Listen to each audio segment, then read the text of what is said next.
Basic of stock market के तीसरे lesson में, तीसरे सीरीज में आप लोगों का स्वागत है। आज हम लोग सीखेंगे फाइनेंशियल लिटरेसी, फाइनेंशियल इंडिपेंडेंस और फाइनेंशियल फ्रीडम।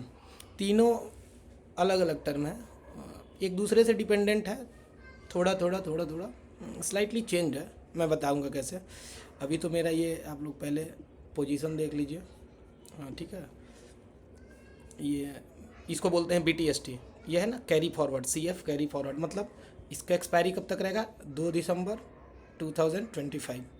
ठीक है, 26,100 का कॉल है, ये मैं बाद में बता दूंगा। ठीक है, ये मैं BTST by today cell tomorrow. ठीक है, मतलब मैं लिया फ्राइडे को और अभी इतना का वो चल रहा है। ठीक है, वो डिके हुआ है।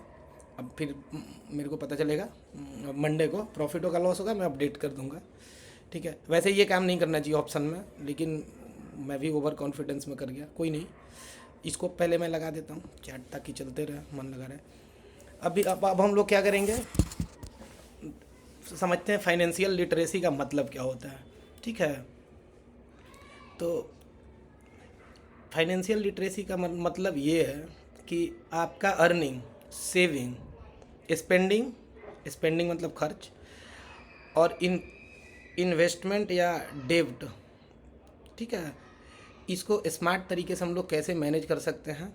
ये सारा चीज़ किस में आएगा? फाइनेंशियल लिटरेसी में आता है। ठीक है, सिंपल वर्ड में अगर बताएं, सिंपल शब्दों में बताएं तो आप कितना कमा रहे हैं, ठीक है, उससे ज़्यादा इम्पोर्टेंट ये होता है कि आप कितना बचा रहे हैं और उसको कितना बढ़ा पा रहे हैं। इसी स्किल को बोलते हैं हम लोग फाइनेंशियल लिटरेसी। ठीक है, मतलब फाइनेंस के फील्ड में साक्षर होना।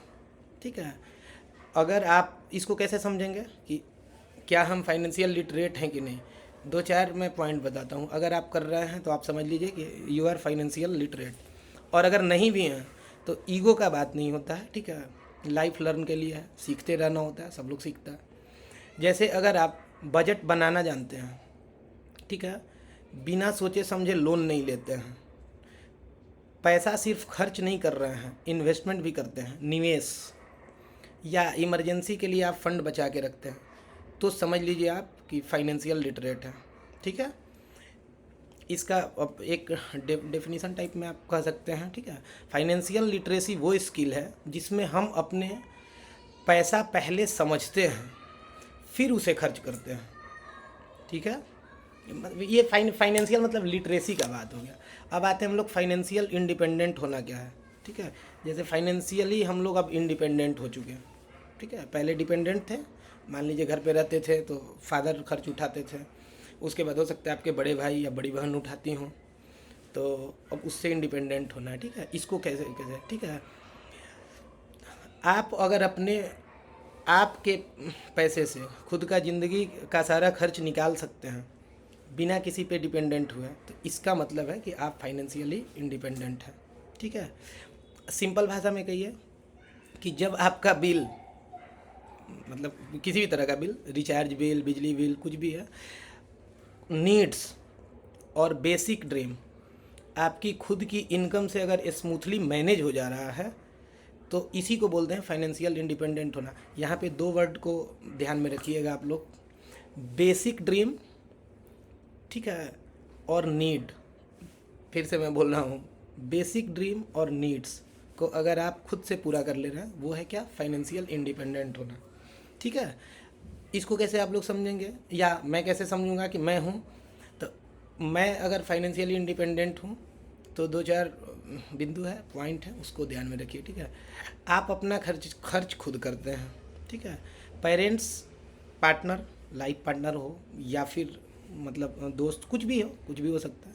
अगर आप अपना खर्च खुद उठा ले रहे हैं, पेरेंट्स या पार्टनर पे डिपेंडेंट नहीं है किसी भी तरह से, ठीक है, आप अपना डिसीजन मजबूरी से नहीं, चॉइस से ले रहे हैं। बेसिक नीड, और फिर से मैं बोल रहा हूँ, बेसिक नीड, ठीक है, और या बेसिक ड्रीम, इस तरह के काम में अगर आप डिसीजन खुद से ले पा रहे हैं, इसका मतलब यू आर फाइनेंशियली इंडिपेंडेंट। ठीक है, अब इसका एक छोटा डिफिनीसन टाइप में समझ लेते हैं हम लोग। ठीक है, कि फाइनेंशियल इंडिपेंडेंस वो स्टेज है जहां आप पैसों के मामले में किसी के सहारे के बिना खुद ही, किसी के सहारे के बिना खुद ही खड़े रहते हैं। ठीक है, अपने पैरों पर खड़ा होना, बोलचाल के भाषा में बोलते हैं ना कि ये लड़का अपने पर खड़ा हो चुका है। ठीक है, तो उसको बोलते हैं हम लोग क्या, फाइनेंशियली इंडिपेंडेंट ना, वो फाइनेंशियल फ्रीडम समझते हैं।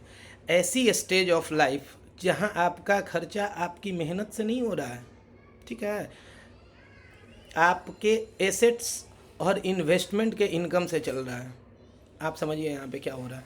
फाइनेंशियली फ्रीडम किसको बोलते हैं? जैसे अगर मैं बोल रहा हूँ कि मैं फाइनेंशियली फ्रीडम में हूँ, इसका मतलब क्या है कि अगर मैं कल काम नहीं करूँ, ठीक है, मैं अगर कल काम नहीं करता हूँ तब भी मेरा कल का खर्च आ रहा है कहीं ना कहीं से। क्यों?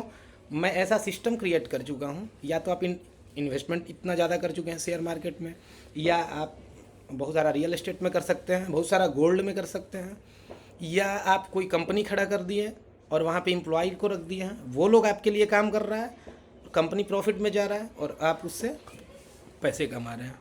ठीक है, इस स्थिति को बोलते हैं फाइनेंशियली फ्रीडम। ठीक है, सिंपल भाषा में क्या बोले, जॉब जब ऑप्शनल हो जाए, ठीक है, ये कंपलसरी नहीं होना चाहिए। जॉब जब ऑप्शनल हो जाएगा तो आप फाइनेंशियल फ्रीडम में। जैसे इसको जानने के लिए 2-4 क्या पॉइंट हो सकता है। आप पैसों के लिए काम कर नहीं रहे हैं, बल्कि पैसा आपके लिए काम करने लगे। ठीक है, जैसे मैं मोटा पैसा है, मैं उसको फंड हाउस को दे दिया। ठीक है, 500 करोड़ है मेरे पास, मैं किसी फंड हाउस को दे दिया कि हाँ ये लो, वो बोला कि मैं 10% ईयरली इंटरेस्ट पे वो कमा के दे रहा है। ठीक है, मंथ एंड का टेंशन जीरो। ठीक है, डिसीजन सैलरी के हिसाब से आप नहीं ले रहे हैं, ड्रीम के हिसाब से ले रहे हैं। फिर से फाइनेंशियल फ्रीडम में क्या होता है और फाइनेंशियल इंडिपेंडेंट, दोनों में डिफरेंस क्या है कि फाइनेंशियली इंडिपेंडेंट आप हो रहे हैं तो आप अपने नीड्स और कुछ ड्रीम्स को आप पूरा कर पाते हैं। ठीक है, फाइनेंशियली फ्रीडम का मतलब क्या होता है, ठीक है, कि आप कुछ काम भी नहीं करना आपको कंपलसरी है और आप अपने ड्रीम्स को पूरा किए जा रहे हैं। जो भी देख रहे हैं कि कल मेरे को ये चाहिए वो आ जाए। ठीक है, उतना है मेरे पास, सिर्फ नीड नहीं। ठीक है, उससे ऊपर, उसको बोलते हैं हम लोग फाइनेंशियल फ्रीडम होना। ठीक है, अब इसका एक छोटा डिफिनीसन टाइप में समझ देते हैं कि फाइनेंशियल फ्रीडम वो फ्रीडम है जहाँ पैसा आपकी ज़िंदगी का बॉस नहीं होता है। ठीक है, यू आर द बॉस। ठीक है, और इसके अलावा आप लोग प्लीज़ लाइक शेयर सब्सक्राइब करिए। ठीक है, मैं और कोशिश करूँगा और अच्छा वीडियो बना पाऊँ। और कौन कौन लोग फाइनेंशियली इंडिपेंडेंट हैं या फाइनेंशियली लिटरेट हैं या फाइनेंशियली फ्रीडम में हैं, मैं 4 पॉइंट बता चुका हूँ। नीचे जाके कमेंट्स करिए। ठीक है, मुझे अच्छा लगेगा जान के। ठीक है, और फिर धीरे धीरे मैं चार्ट वाट मतलब ये सब मैं बता दूंगा, चार्ट एनालिसिस वगैरह। जैसे इसको करता हूँ मैं अभी फ़िलहाल, इसको बंद करता हूँ। ठीक है, सेलेक्ट बार इसको। ठीक है, ये चार्ट एनालिसिस में जैसे ये नहीं होता है कि ये है कैंडल स्टिक है। ठीक है, कैंडल्स, ये जापानीज़ कैंडल, हॉलो कैंडल, ये है वॉल्यूम है। इधर देखिए टाइम फ्रेम है। ठीक है, जैसे ये क्या है, 15 मिनट का टाइम फ्रेम हो गया, ये फिर 5 मिनट का टाइम फ्रेम हो गया। ठीक है, 5 मिनट का कैंडल है। ठीक है, ये सब मैं बता दूंगा चार्ट एनालिसिस। 1-2 टॉपिक अभी और रह गया, उसको बताने के बाद बता दूंगा। ठीक है, प्लीज़ लाइक करिए, शेयर करिए दोस्तों के साथ, सब्सक्राइब करिए। धीरे धीरे मैं सब कुछ सिखा दूंगा, कोई पैसा कोई चार्ज देने का कहीं भी ज़रूरत नहीं है। ठीक है, मुझे जो आता है मैं तो उतना बता दूंगा। ठीक है, और जल्दी जल्दी जाके कमेंट्स करिए। बाय।